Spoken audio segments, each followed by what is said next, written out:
क्या है खाटू श्याम मंदिर से जुड़ा अनसुना रहस्य? इस रहस्यमय मंदिर में किसका जीवित सर स्थापित किया गया है? किस प्रकार से इस मंदिर का संबंध महाभारत काल से जुड़ा है और कब बनाया गया था खाटू श्याम का प्रसिद्ध मंदिर? तो दोस्तों चलिए आज की इस वीडियो में हम जानते हैं खाटू श्याम मंदिर से जुड़ी कुछ ऐसी ही अनसुनी चीजों के बारे में। बात है आज से लगभग 1000 वर्ष पूर्व की, जब पानी की तलाश में कुछ लोग जमीन की खुदाई कर रहे थे। तभी उन्हें जमीन से 30 फीट की गहराई पर एक रहस्यमय बक्सा देखने को मिला, जिसके ऊपर बड़े बड़े अक्षरों में लिखा था बर्बरी। खुदाई कर रहे लोगों को जब ये बक्सा मिला तब उन सभी ने इस बक्से को खोला और इसमें रखी चीज को देखते ही वो सभी डर गए, क्योंकि इस बक्से में एक इंसान का सर रखा हुआ था। ये देख उन सभी को कुछ भी समझ नहीं आया कि आखिर इस अजीबोगरीब बक्से में रखा हुआ सर किस व्यक्ति का है। इसीलिए खुदाई कर रहे सभी व्यक्ति इस बक्से को अपने राजा रूप सिंह चौहान के पास लेकर गए और इस बक्से से जुड़ी सारी कहानी राजा को बताई। इसके बाद राजा को भी कुछ भी समझ नहीं आया।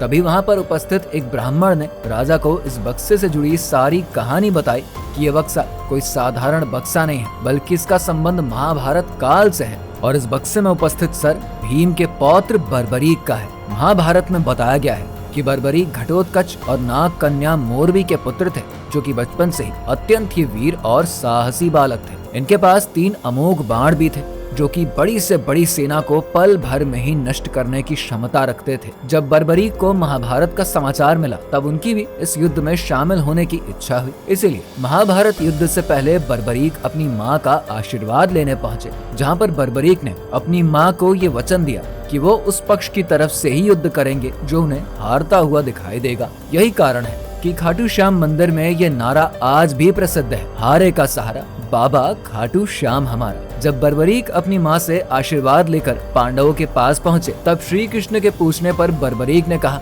कि वो उस पक्ष की तरफ से युद्ध करेंगे जो पक्ष उन्हें हारता हुआ दिखाई देगा। इससे भगवान श्री कृष्ण अत्यंत ही चिंतित हो गए, क्योंकि उन्हें ये बात भली भांति पता थी कि इस युद्ध में अधर्मी कौरवों की हार निश्चित है और अगर बर्बरीक कौरव पक्ष की तरफ से युद्ध करने चला गया तब पांडवों की हार होना निश्चित है। इसीलिए भगवान श्री कृष्ण दूसरे दिन बर्बरीक से मिलने पहुंच जाते हैं और बर्बरीक से दान में उसका सर ही मांग लेते हैं। ब्राह्मण के ऐसा दान मांगने से बर्बरीक को इस बात का पता चल गया कि ये कोई साधारण ब्राह्मण नहीं है, क्योंकि साधारण ब्राह्मण को किसी योद्धा के सर की भला क्या आवश्यकता। इसीलिए बर्बरीक ने ब्राह्मण से उनके असली स्वरूप में आने का निवेदन किया। तब भगवान श्री कृष्ण अपने असली रूप में प्रकट हो जाते हैं और बर्बरीक से उसका सर मांगने का कारण बताते हैं। इसके बाद बर्बरीक श्री कृष्ण से महाभारत युद्ध को देखने की इच्छा व्यक्त करते हैं। तब श्री कृष्ण बर्बरीक को वरदान देते हैं कि उसका सिर कटने के बाद भी जीवित रहेगा। इसके बाद बर्बरीक श्री कृष्ण को अपना सर दान में दे देता है। भगवान श्री कृष्ण बर्बरीक के शीश को युद्ध भूमि के पास स्थित एक पहाड़ी पर स्थापित कर देते हैं, जहाँ से बर्बरीक संपूर्ण महाभारत को अपनी आंखों से देखते हैं।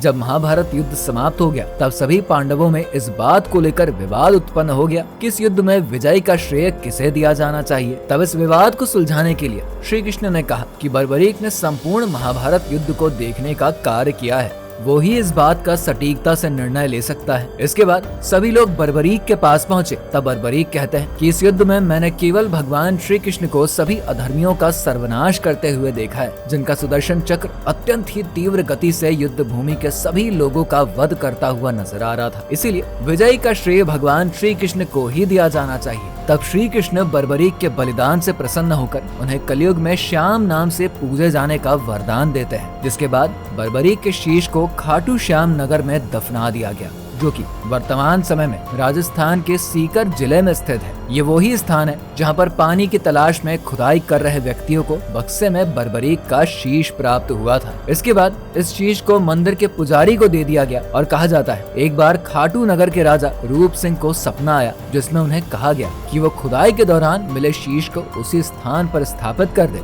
जिस स्थान पर वो शीश प्राप्त हुआ था। इसके बाद राजा रूप सिंह चौहान ने उसी स्थान पर मंदिर का निर्माण करवाया, शीश को स्थापित करवाया, जो कि आज के समय खाटू श्याम के नाम से जाना जाता है। दोस्तों आज का ये वीडियो आपको कैसा लगा कमेंट बॉक्स में हमें जरूर बताइए। वीडियो पसंद आई हो तो इसे लाइक और शेयर करना बिल्कुल भी ना भूलें।